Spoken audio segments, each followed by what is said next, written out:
Welcome to Einstein Media Center, your one-stop shop for all unnecessary media dissection. And today, we are going to be talking about Between the Buried and Me. We're doing an album ranking worst to best for Between the Buried and Me. And now, pardon my lack of setup. I'm in the middle of a move, so, bookshelf is moving, but, sorry, I'm just looking at my notes. But, Between the Buried and Me. Raleigh, North Carolina natives, progressive death metal titans. My favorite metal band of all time. Any subgenre of metal, Between the Buried and Me, in my opinion, washes everybody. And I'll give you a brief history of my relationship. Well, I like to do that in these videos. I think it's fun, colors in a little bit of context for everybody. But back in, I want to say, 2008, my older brother and his friends, y'all know who you are, they went to the Progressive Nation tour, and I'm going to say it was 2008. Now, the Prog Nation tour was run, headliner was Dream Theater. So Dream Theater at the top, Opeth second, headliner, Between the Buried and Me, and 3 was the opening act. Again, we talked about 3 last video. Shout out Joey Epard. Shout out Nyack, New York.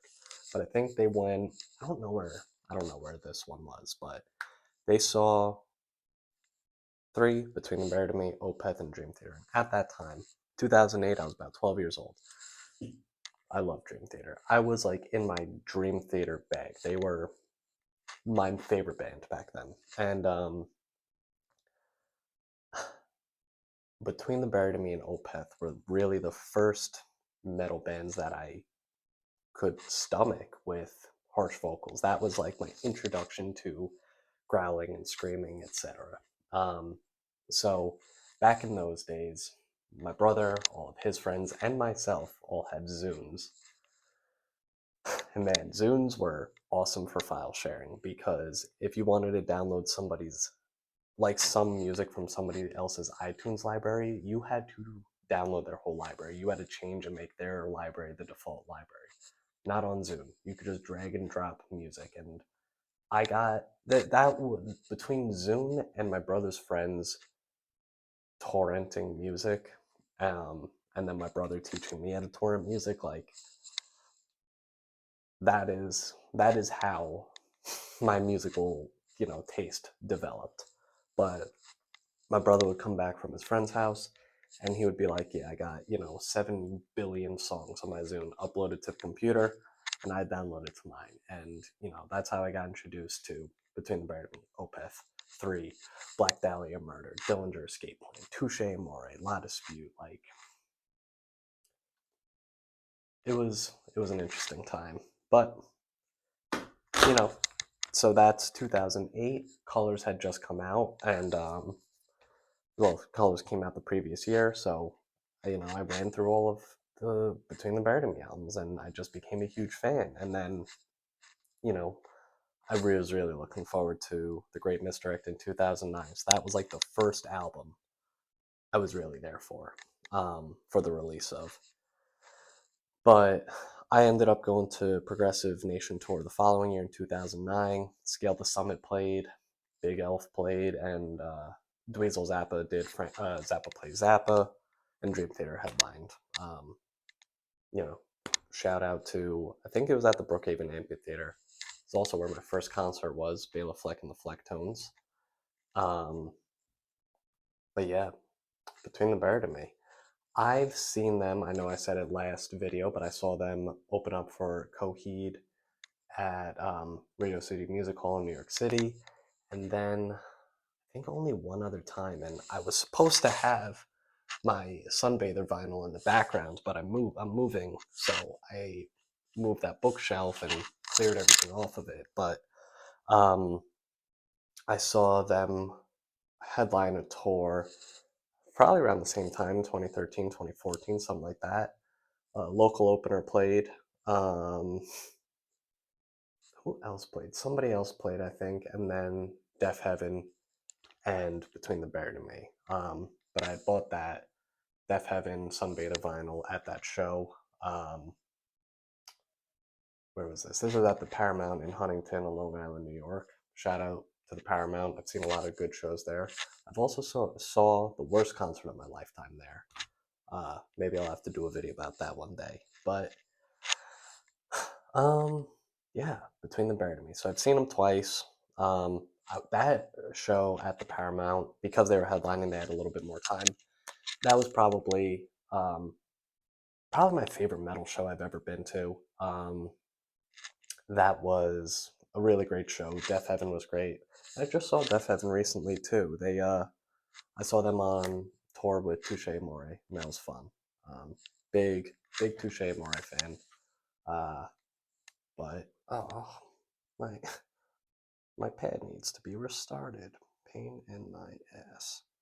But I will get into the ranking in just a sec. I'm trying to think if there's any other context that is needed. Really, after I got into Between the Buried and Me, my taste just kind of spiraled from there. I was really big into progressive death metal, so like I was listening to Between the Buried and Me, Opeth, Cynic, Atheist. I was really into the progressive stuff. I liked having some clean vocals. I liked hearing some growling. I liked the heavy stuff. I liked the proggy stuff. And then from there, I slowly started to get into other, maybe more aggressive death metal bands like Drop for a Cowboy, who I love, The Faceless. After getting into Between the Buried and Me, I would say my next step into like more traditional death metal was through The Faceless. What's their set? Planetary Duality. That was the album that kind of, I was able to get into more traditional, heavy, straightforward death metal.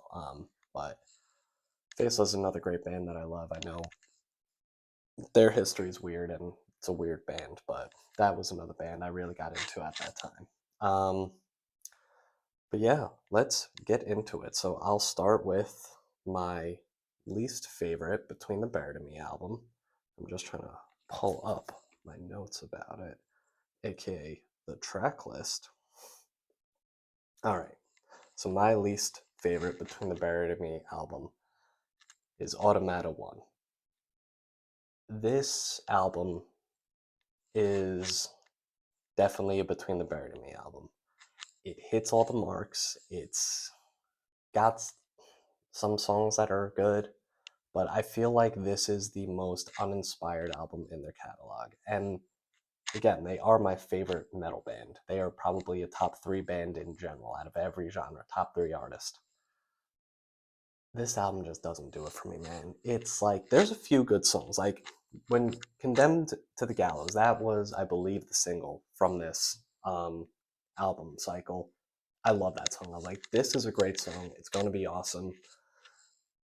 But the rest just didn't deliver, in my opinion. Like, we didn't need both Millions and Gold Distance, like 2 interlude tracks to be 2 separate tracks. Like, I don't think that added.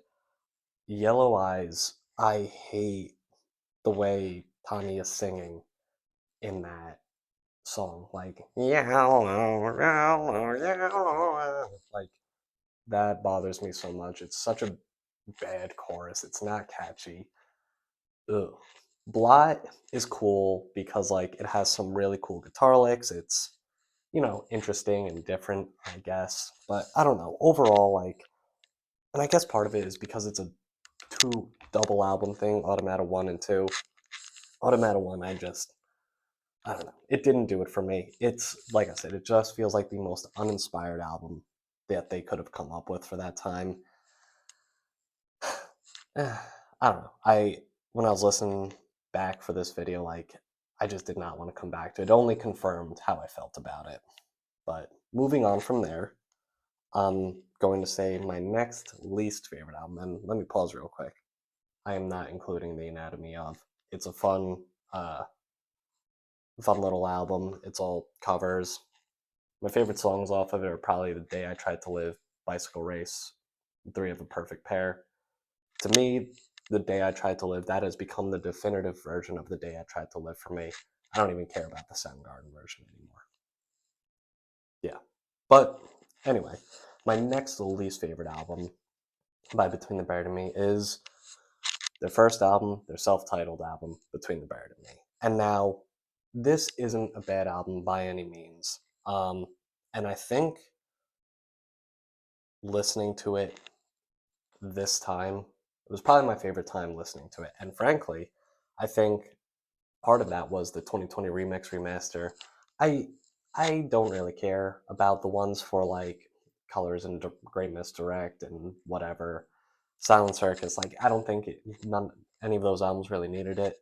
I would say the self-titled album needed it, and it really helped me enjoy this album a lot more. And like I've always liked a lot of these songs. Like More of Myself to Kill is pretty good. Arsonist is good. Obviously, Chevenol Cut a Flip truly is the standout on this album, and I feel like that's why it's really the only one from this album that stayed in rotation for them over the years.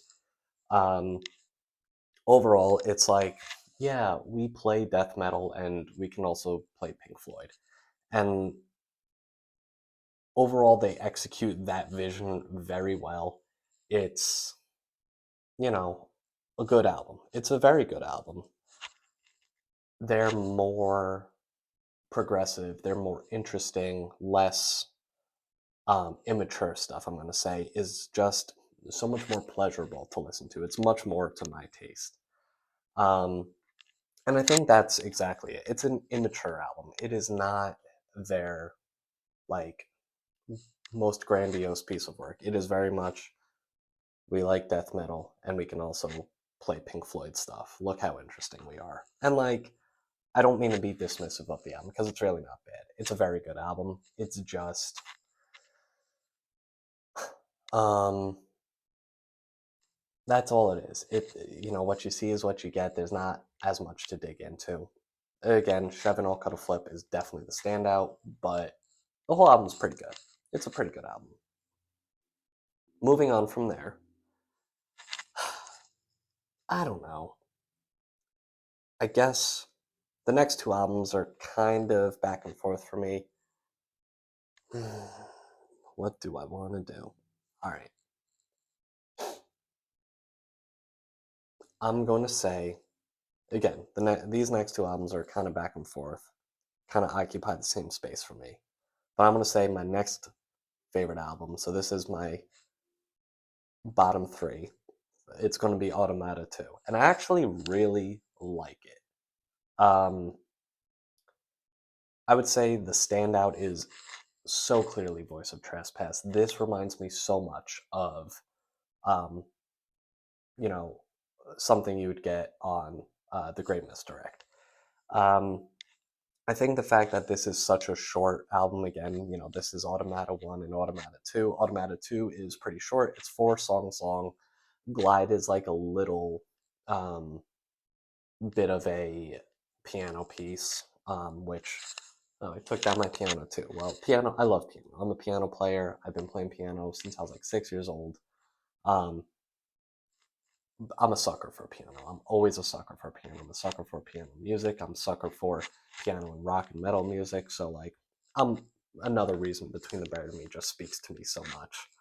The Proverbial Below and The Grid are both pretty classic sounding Between the Buried and Me songs. I would say reminiscent of like the Parallax 2.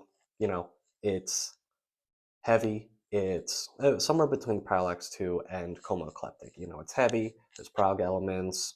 Um, I think they're all really great songs. It is a short album, and I do think that works to its benefit, but it's kind of got the same problem that Automata 1 does, which makes sense. It feels less inspired than some of their more classic work. It's definitely better than Automata 2. Like I said, Voice of Trespass is such a great song. And I think The Grid is a really great song too. The Proverbial Below, it's a very good song. It's a very good song. But Voice of Trespass was like, when I heard that, I was like, okay, this is one of the best songs they had done in a very long time. I would say this is obviously worth the listen. If you want to, maybe only listen to one song, it's got to be Voice of Trespass. It's a great song. It's fun. It reminds me of the Great Misdirect a lot, and I like that album. But moving on from there, and this might be a bit controversial. My next favorite album, so we had Automata 1, self-titled, Automata 2, fourth least favorite album, is that how we're going to say it? It's Coma Eclectic. And I feel like a lot of people really like this album. And I have to say, it's better than I remembered. But to me, it almost feels like they were trying to do the parallax uh, again. And probably the biggest offender of that is the ectopic stroll.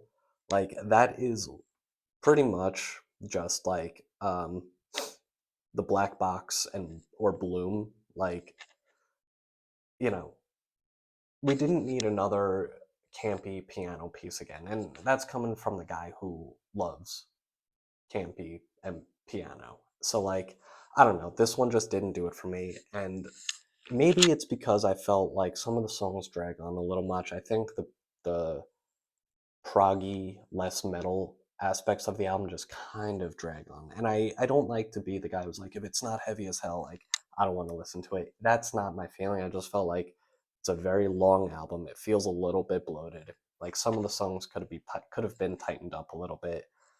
What this album does have, and this listen this time around made me really think about it, is it has a lot of really memorable riffs. When there's like a riff playing that I haven't heard in a while, or like just any of these songs, I'm like, I know these songs so well.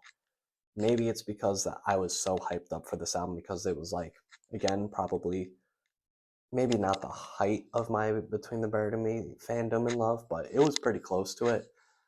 So I was really expecting a lot for this album. And I remember I wasn't that crazy about it. It was just, like I said, I feel like it just drags on a little bit. Some of the proggy parts are a little bit too self-indulgent and my mind goes elsewhere. But it's a very catchy album. There's a lot of really good riffs and hooks in it.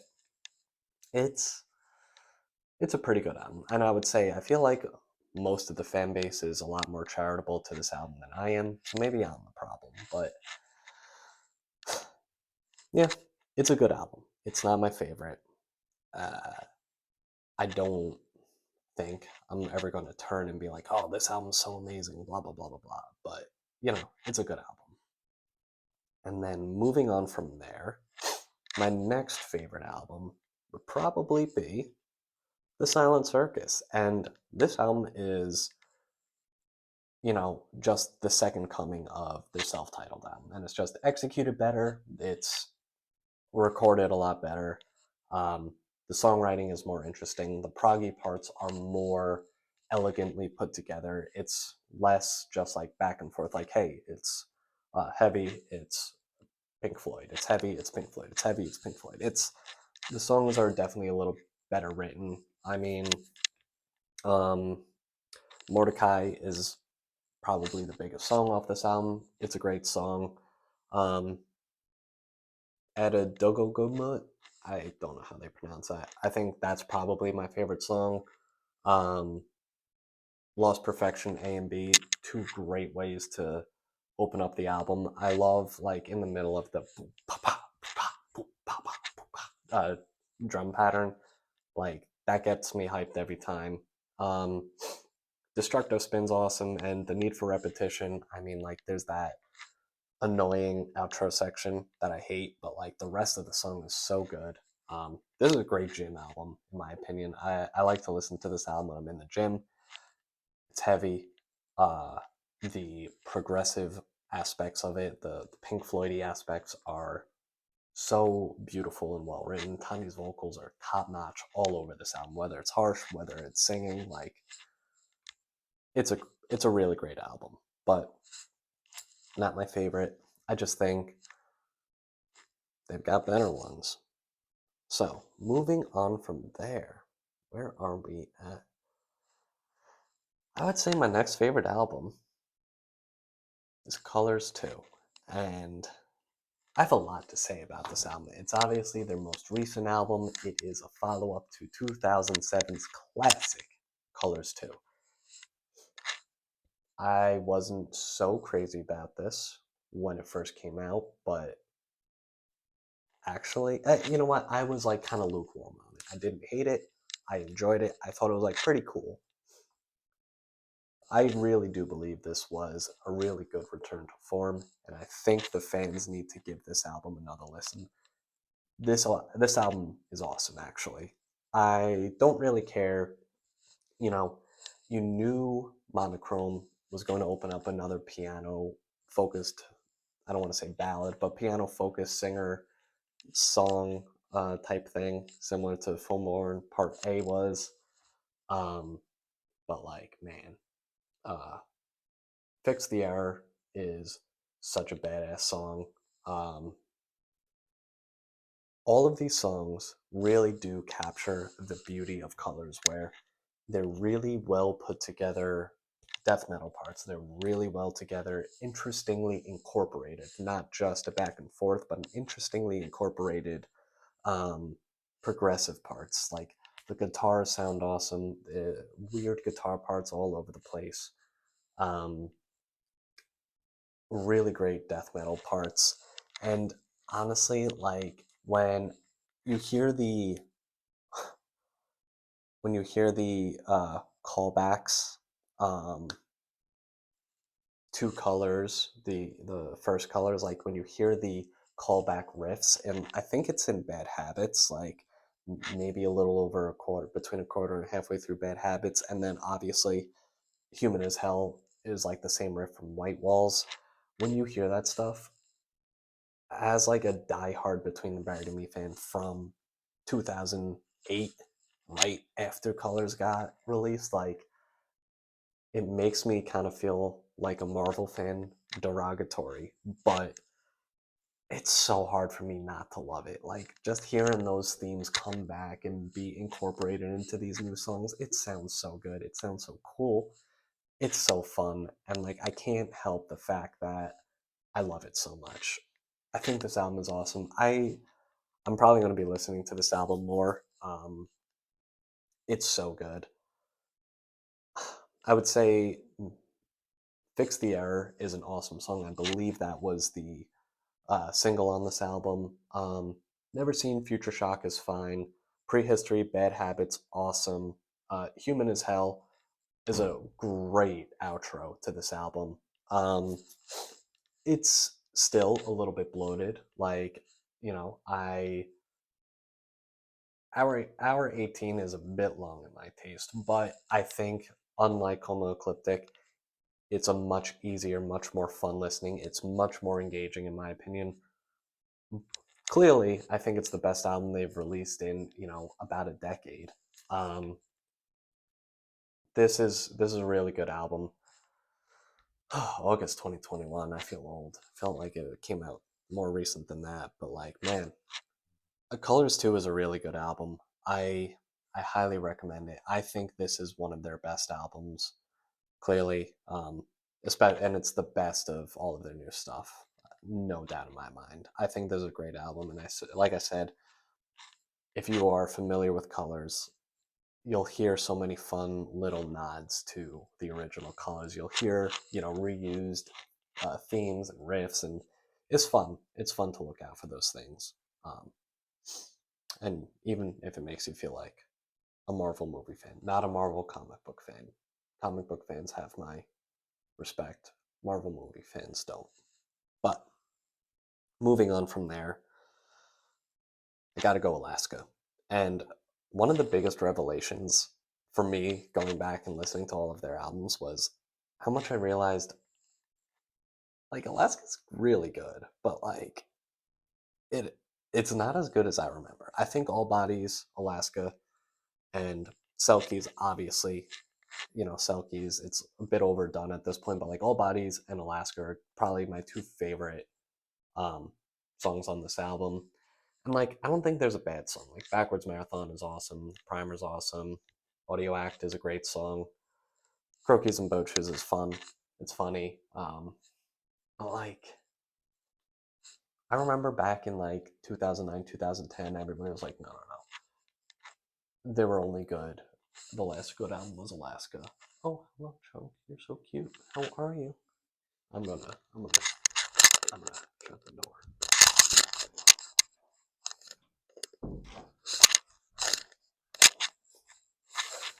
Chunk break. He's in my closet. He's gonna have fun. I don't let him in there because it's a mess. But Alaska, like, it's a really good album, but like it blows my mind that back in the day people were like, everything up until Alaska was good, everything after Alaska sucks. Like, Alaska's a great album, and it's clearly like the end evolution of their self-titled and Silent Circus. Like, it is better than those albums by a long shot, and they're starting to get into more interesting proggy elements. But like, I don't, I don't know. Maybe in another year or two, I'll like Colors 2 more. I'll put it that way. But okay, now we're getting into the big stuff. And like I said, I started listening to Between the Bear to Me in 2008. Uh, can you tell which albums like I like the most? Like, you know, clearly I have a specific time period I love the most from this band. But I'm gonna say my next favorite album is the Parallax Hypersleep Dialogues, Parallax 1. At first, I thought this was going to be higher up, but after doing my re-listen, still, this is everything from here on out is, I'm going to say, an 8 out of 10 or higher. Or higher. This is probably the only 8 out of 10, but it's 3 songs. It's like 30-minute song. Each song is like between 8 and 12 minutes or whatever. This album's so crazy, and it was just a taste of what we were going to get going forward. But it is such an interesting um, experience because it is like so heavy. It is so straightforward with the death metal portions, but it so elegantly combines like interesting songwriting of like prog rock. It's so incredible that this album exists. Like, I was so impressed when I listened to it, and you still get like little nods to other songs and albums you'll hear during this album. I feel like the bum bum bum bum bum bum bum bum bum bum bum, like that rhythmic pattern from Colors. I think that's on White Walls. Like, yeah. Um like, you get that, those nods here, and it's like, it's just incredible that they could put this album together. I don't know. I love it.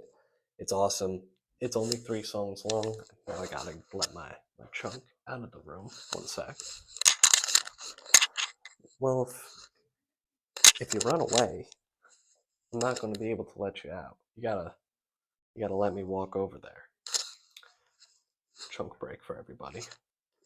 I hope you could see him. All right, let's let you out. You want to get out? Oh, good boy, good boy. You're the best boy. Anyway, I also love this because I don't edit my videos, so.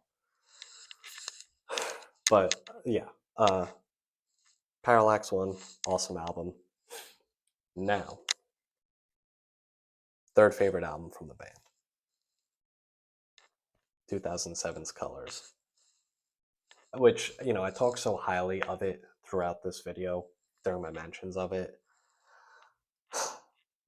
I love this album. This album was obviously life-changing to me. Without this album, without my brother showing me this band, I would not be talking about music at all. I would probably not love the same music I do. Between Dream Theater and Between the Bear to Me, these were like 2 of the most important bands of my life, legitimately. Um, Highlights on this album. I mean, the whole album is a highlight. This is a 9 out of 10 album. I would say I don't put this album above my next 2 because it still carries over some problems of like the problems I talked about on Between the Buried and Me and Silent Circus, they don't weave in the progressive elements as elegantly as we see them on their next two albums do. That being said, name a better three-track run than Son of Nothing, Ants of the Sky, and prequel to the sequel. Like, you can't. These three songs are so good. Informal Gluttony is a great song. Viridian, if you're a bass player, or if you love bass, if you like Primus, go listen to Viridian. And White Walls, incredible outro. Like I said, they bring back that riff on Human as Hell. It's so recognizable. It's such an epic song. It's an awesome album. And honestly, that's a talk about an album, 8 songs, 1 hour, 4 minutes. That goes by so quickly. That is such a easy listen. Um, there's not a bad song on this album. There's really not. And it was so game changing at the time. It was like going back now, having a better understanding of metal and death metal, etc. Like I could see why this is lauded as such a classic because it really is. But moving on. Second favorite Between the Buried and Me album, The Great Misdirect. I love this album. Like I said, this was the first album I was there for when it was released.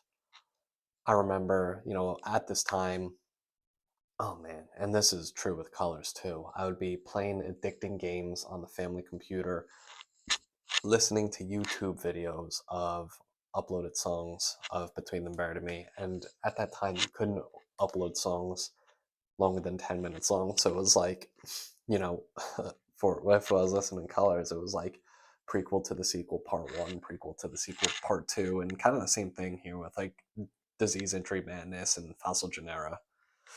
But man, I love this album. Obfuscation, I said name a better 3-track run before, but Obfuscation, Disease Entry Madness, and Fossil Genera. Oh my god. Obfuscation was the single on this album. It's so good. I love the repeating lyrical themes between Mirrors and Obfuscation. Close One Eye, Step to the Side. The riffs on this album are so hard. They are so heavy. And I just think they just really stepped it up, between being able to include all these interesting progressive elements and weave them in and out so elegantly through all the songs. Like, it was so awesome. And maybe this was where the OG campy piano started for the band. Fossil Genera, A Feat from a Cloud. Oh, so good. And also that initial piano part. Bum bum bum bum bum bum bum bum ba-da-da-dun, ba-da-da-dun, ba-da-da-dun, da-da-da-dun. I just packed it up. It sounded like a song from Donkey Kong Country on the Super Nintendo. The first Donkey Kong Country. I think it's called DK Island Swing. I just packed up my Super Nintendo games. Oh, God, I love this album. I would say the only low part on this album is Desert of Song, and it's really not that much of a low part. It's just like a bit of a break in the action. It was a bold move. It was interesting. I respect him for it. But like, Swim to the Moon, 20 minutes, what is it, 20 minutes long, 19 minutes long, epic song, so good. The riffs are crazy, and that's like the easiest 20-minute listen in my life. Like, that song is so good. I love the beginning, like boom boom boom boom boom boom boom boom boom boom boom boom. So fun.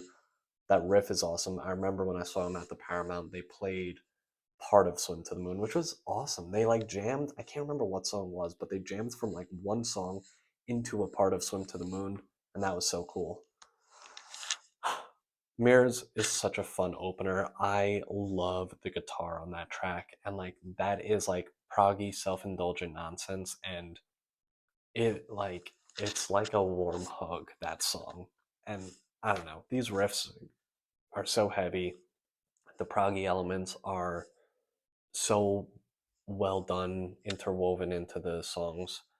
The recording, the mixing, the mastering, just this album is like, oh, so good. Probably a 9 out of 10. I gotta knock off a point for Desert of Song. I do. And again, it's not a bad song. I think it was a little shorter. It might lend itself better. It drags a little bit, but the songwriting, the craftsmanship on this album is so top notch. This I thought this was going to be my favorite album, but we're here. You know what it is. I didn't think that Parallax 2 would be my favorite Between the Buried and Me album, but right now it definitely is. The riffs, the piano, so like I think they took the piano a little too far and they took the proggy elements a little too far on Como Ecliptic. The Parallax 2 is the perfect distillation of the best parts of Between the Buried and Me. The perfect amount of piano, the perfect amount of heaviness, the perfect amount of proggy elements, everything interwoven seamlessly together. Goodbye to Everything was such a cool, interesting little opener. Astro Body's a great song, but Layer Goes to Rest. Oh my god, the riffs on this song. And then the piano, boom, boom, boom, boom. Also hooks everywhere, just hook after hook after hook after crushingly tough riff. Like, I love this album. Um, Talos was the lead single on this album, and I remember they released it onto YouTube. Um, that song goes hard, and like I said earlier, Black Box and like Bloom. I think they kept trying to recreate the legitimate, like legitimately, like how special those two songs were. They try to recreate it on the albums going forward with all that camp and all that piano, and you can't beat the OG. You really can't. Um, Melting City, such a great song to go into after Bloom.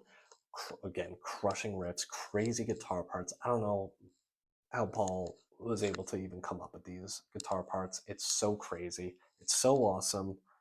Oh my god. And then Silent Flight Parliament, when I got to here, I was like, I remember, sometimes I find it a little boring, a little long winded. No, awesome song. And then Goodbye to Everything reprise, How Could You Be Mad? I mean, like, Goodbye to Everything was such a fun song to open up on. Oh.